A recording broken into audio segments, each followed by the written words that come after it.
let me see if I can share that while people load up here. I don't understand why it doesn't work. I really don't.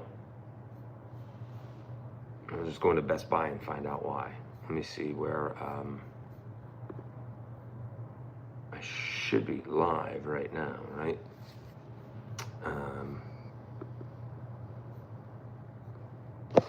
Good.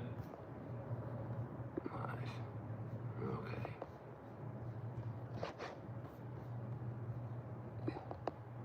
Shareable link. All right.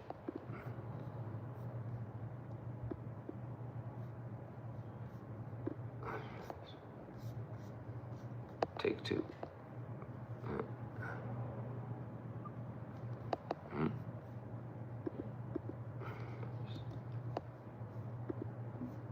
Save.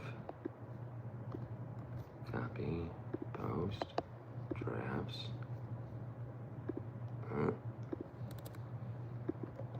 Okay. Okay. Let's see here.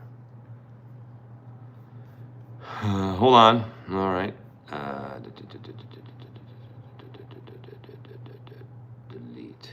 All right. Okay. Anybody there? Nobody's there. Give a couple people a chance to get over here. All right.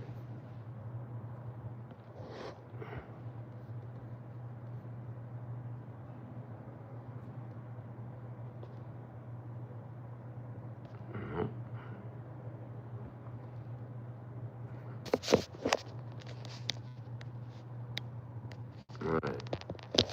Anybody in there? All right. All right, we're trying to go live here. All right, do we have sound now?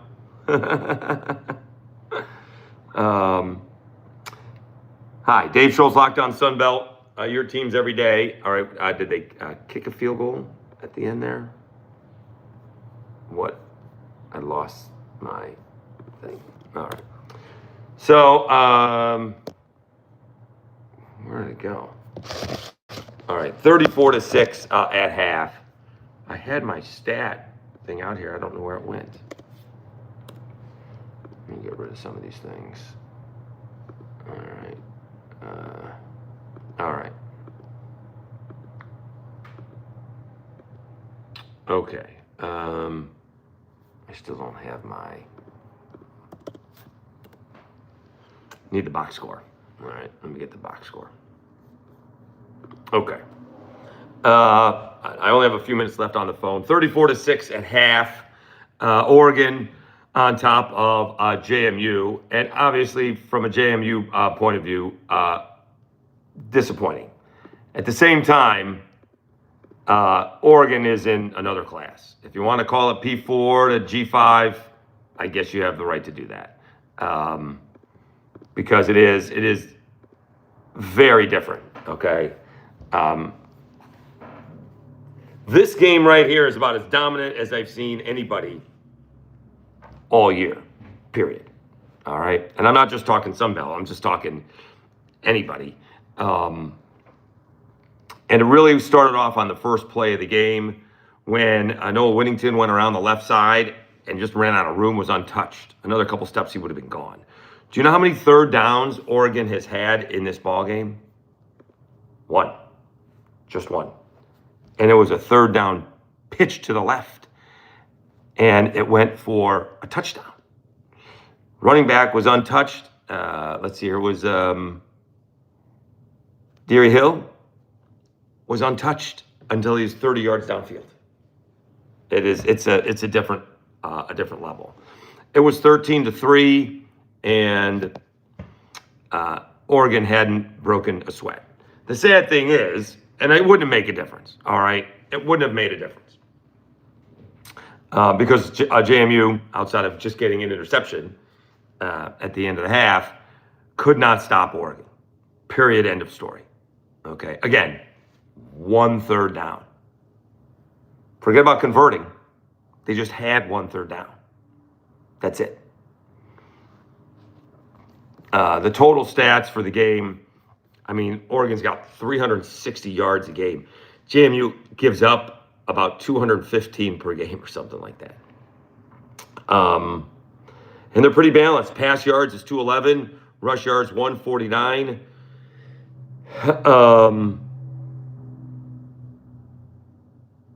They do have the one turnover, and penalties just killed JMU, right? I mean, they were in this ball game. Oddly enough, it's 6-3 because Lanning was a little bit cocky, trying to go for 2 just because he could, and he knew it wouldn't matter.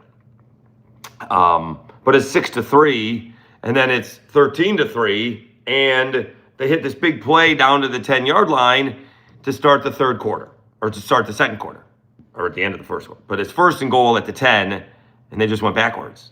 Even if you don't get any yards from the 10, you're still kicking, a 27-yard field goal. They ended up kicking a 40-yard field goal. They couldn't even get the first play off without backing up 5 yards. Then they got a running play.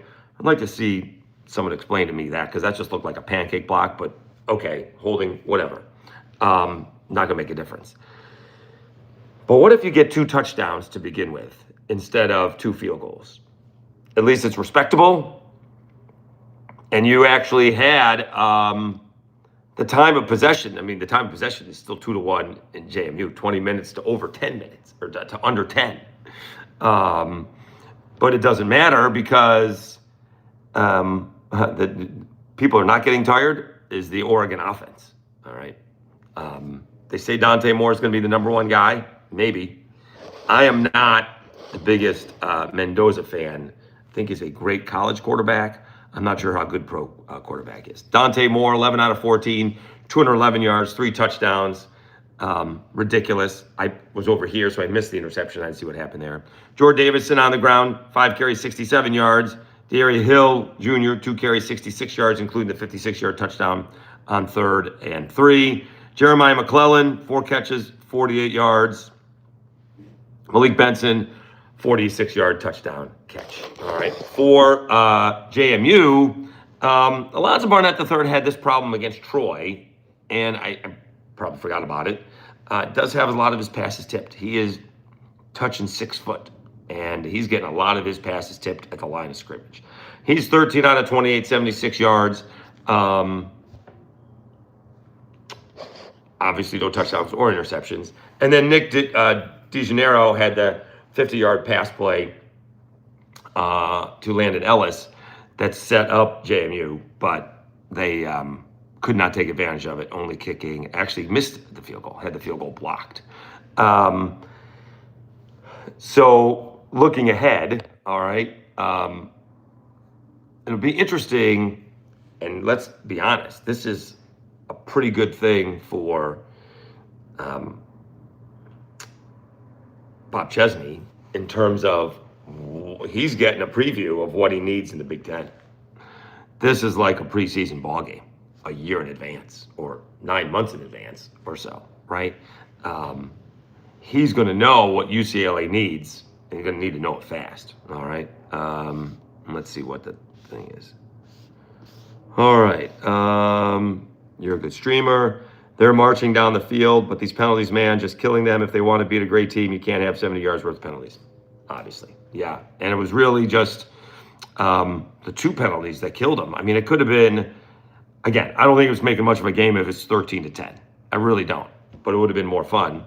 Why would Chesney have used timeouts earlier in the half? I may have lost interest. I'm not sure when you wanted him to use the timeouts earlier in the half. I don't know. Dang, I wanted to prove all those G5 haters wrong. Maybe JMU can turn the tide in the second half. I would doubt it. Probably going to let some guys play that want to play, and good for Bob Chesney. Yeah, the Power 4 guys were right. We hate to admit that, but in this case, they were right with Tulane. Although Tulane, same thing, right? I was on tour, but they were down 7-0 or maybe 14-0. They'd thrown an interception. Their defense played pretty well and still couldn't do anything offensively. And Oregon is really good, is just really good. And so, what are we doing here? All right, you can go. How do we ban somebody from the chat room? What are we doing here? I mean, geez. You can leave, buddy. Can you ban somebody from the chat room? Yeah, remove. There we go. We don't need that in there. Report. Yeah, we're gonna report. There we go. All right, report that. All right, we're getting you out of there. I don't need you in there, and nobody else does either. All right. You can report me all you want. All right.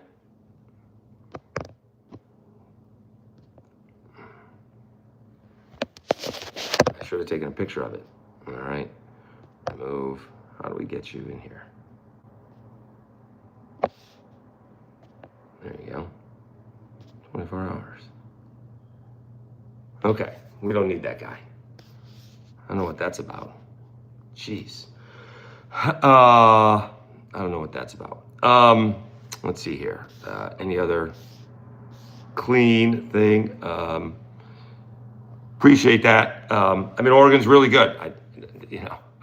They play Texas Tech next. I guess they play Tech next.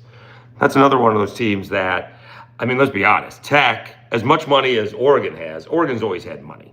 All right. That's been the deal with Oregon for a long time. They haven't just come out of the blue, right? Chip Kelly had these guys going way back in the day. So they've always had money. Texas Tech is the new kid on the block with the money, Cody Campbell and company. So I wouldn't mind if Oregon took to Texas Tech in the woodshed because they've bought their way in. Although for softball, I was kind of rooting for them because they had Cajuns on there, and that's the name of the game. I don't even know where Joey McGuire came from. I don't know anything about Texas Tech. So Oregon's going to have Texas Tech. The bad thing about those games is it's not on campus. You can see how great this has been this weekend with the games on campus. Although some road teams won, right? Alabama went into Norman. Miami went into College Station. Ole Miss and Oregon won. And that is awesome, the college playoff games. If it does expand, I don't think there should be buys, and everyone should host a college game, host a college playoff game. That's what I think. You can see what it is like. It's fantastic. So Oregon's very impressive offensively and defensively. They are not 2 or 3 steps ahead of JMU. They are 10 to 20. It feels like JMU is playing college speed and Oregon is playing pro speed. All right. I think for a new playoff, they should make it 16 teams and have top 4 G5 play in for 15, 16. You're not going to get them to play another game just to get in. That's the last thing you want is to get somebody hurt before you play the big guys. We'll see.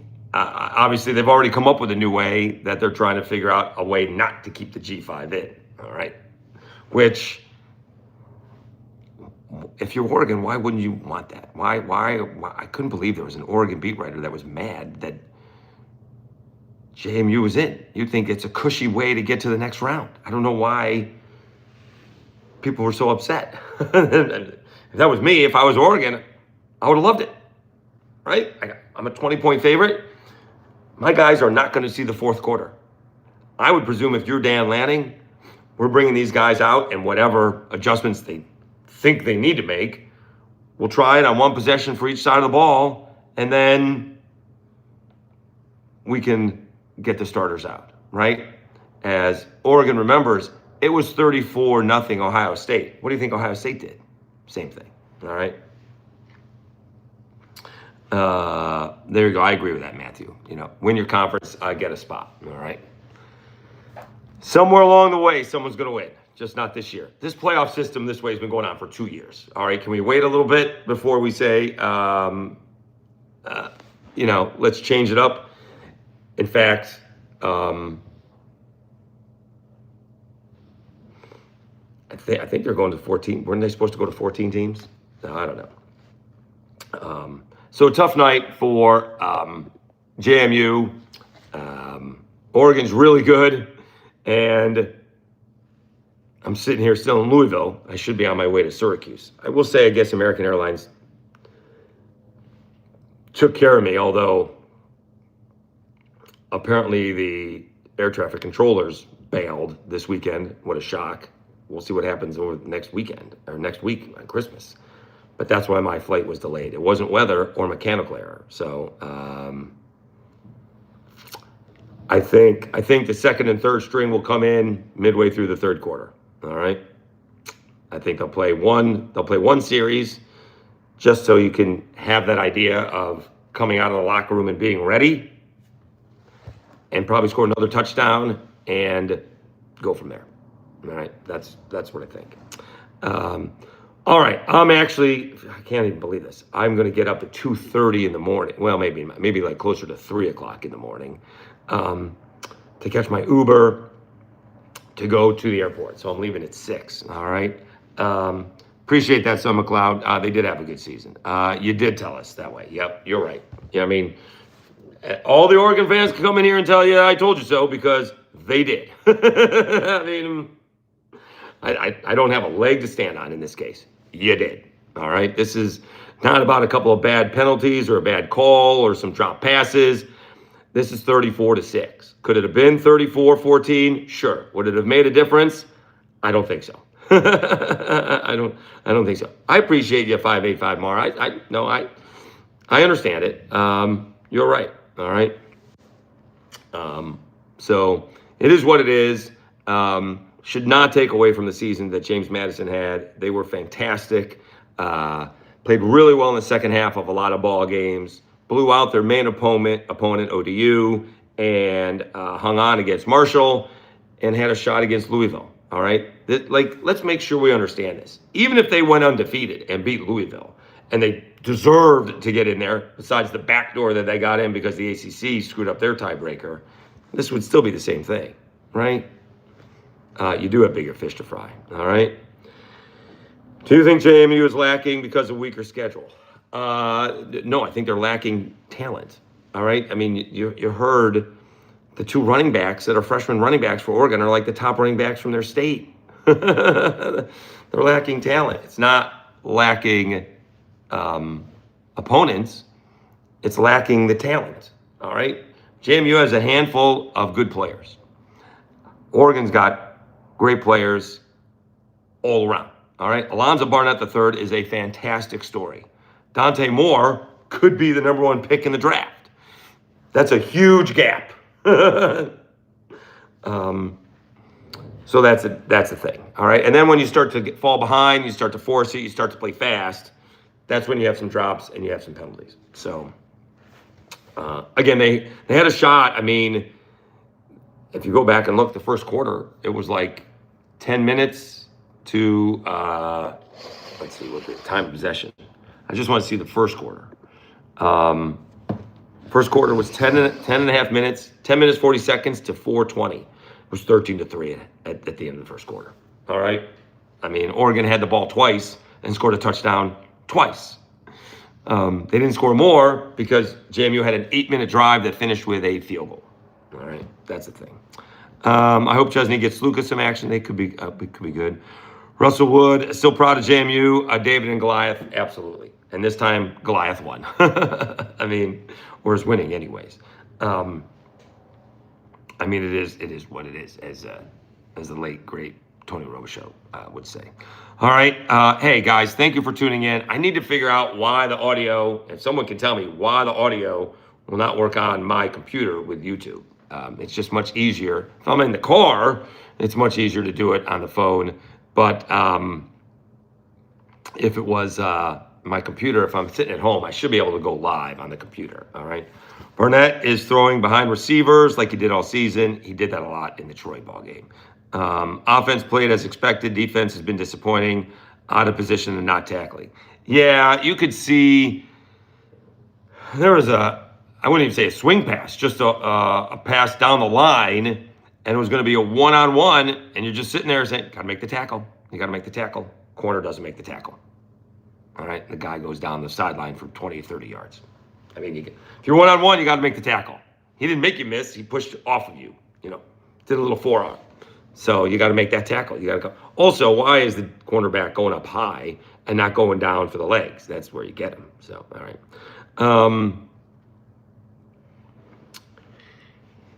And they got to have more in this case, and it's easier to defend, some quick hitting plays, which they started to, but he can't stand in the pocket for 3 seconds. That's not going to work.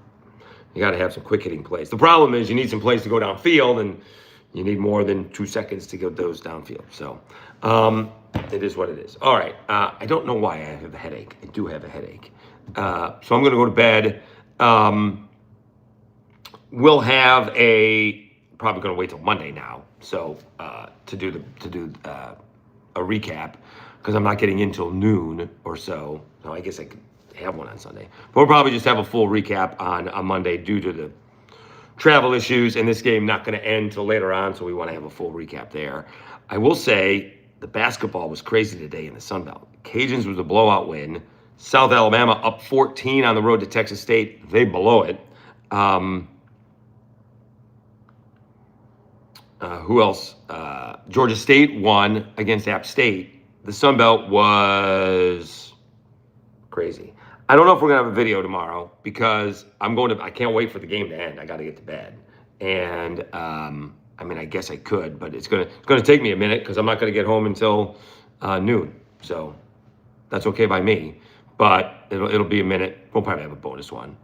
I guess Sunday, Monday is going to have the same outcome. But one of those should probably just be about JMU. And then the rest will be about the Sun Belt. So, all right, and we'll shift into basketball, all right, and wishing Bob Chesney all the best, all right? Thanks for tuning in, guys. I'll let you enjoy the rest of the ball game. I'm going to get about 5 hours of sleep. Thanks so much for tuning in. Hopefully we'll be in Syracuse the next time we talk with you. All right, thank you so much, guys. Congratulations to Oregon. Really good football team. Wishing you guys the best of luck down the line, all right? And take out Texas Tech. All right. Thanks so much, guys. Have a great night.